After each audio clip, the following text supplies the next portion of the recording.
Hello friends, मी संजना आज तुम्हाला beetroot आणि मूगची भाजी बनवून दाखवणार आहे। त्यासाठी लागणारे साहित्य आहे 3 चिरून घेतलेले बीटरूट आहेत, अर्धी वाटी मूग, 2 बारीक चिरलेले कांदे, मोहरी, मीठ, तेल, ओलं खोबरं, मिरची, कढीपत्ता। ही भाजी आज मी कुकर मध्ये बनवून दाखवणार आहे, झटपट होणारी आहे। 1 टेबलस्पून तेल तापल्यावर पाव टीस्पून मोहरी घालायची।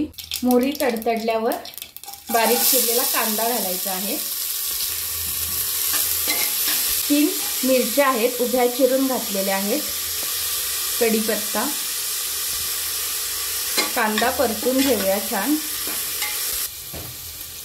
कांदा परतून झालेला आहे।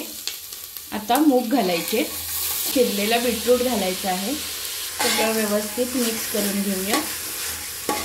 चवीपुरतं मीठ, थोडं पाणी घालायचं आहे। ओलं खोबरं, सर्व साहित्य मिक्स करून घ्यायचं।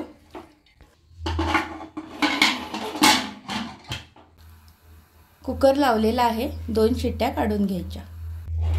2 शिट्ट्या झालेल्या आहेत आणि कुकर थंड पण झालेला आहे। भाजी अगदी व्यवस्थित झालेली आहे।